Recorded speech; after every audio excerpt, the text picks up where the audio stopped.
Gre za to, da so pravzaprav vsa cepiva, ki se razvijajo proti COVID-19 oziroma proti SARS-CoV-2, v zadnjih fazah narejena na osnovi DNA ali RNA molekule. To je nekaj popolnoma novega. Izmed teh pravzaprav novosti je pa pristop, ki ga je načrtoval profesor Jerala skupaj s svojo skupino, še prav posebej inovativen. Namreč ta inovativnost se šele sedaj kaže, mi se skozi učimo glede pandemije, na začetku nismo vedeli praktično ničesar, sedaj pa že lahko rečemo, da bo zelo verjetno potrebno več odmerkov cepiva in da ni nujno, da bo cepivo delovalo doživljenjsko.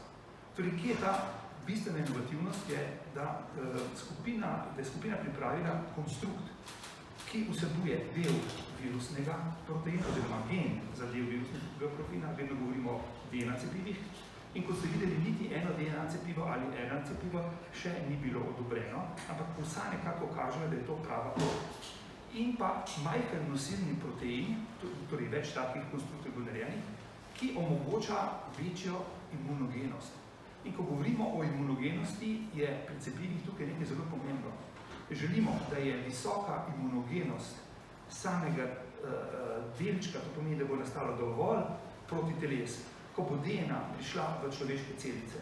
Človeške celice bodo naredile del virusnega proteina, torej ga nekako ponašajo, dale iz celice naš imunski sistem, antigen predstavitelne celice, bodo poskrbeli za to, da bo imunski sistem začel izdelovati protitelesa proti virusnemu proteinu.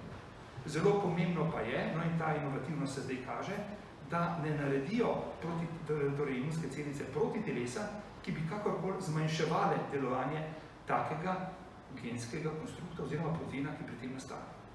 Ko govorimo o najnovejših cepivih, imamo DNK in RNK cepiva in sami veste, da so najdlje tista cepiva, ki imajo kot nosilec za vnos genskega materiala v celico adenovirus.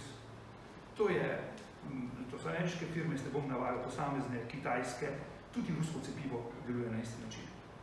Ker vemo, da bo potrebno verjetno več cepljenj proti SARS-CoV-2 in ker vemo, da so adenovirusni delci, ki so nosilci za vnos v celico, lahko imunogeni, je možnost, da cepivo sčasoma ne bo več delovalo.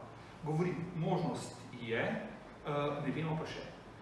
Pristop, ki ga je naredila skupina profesora Jerala, pa je zaobšel ta problem.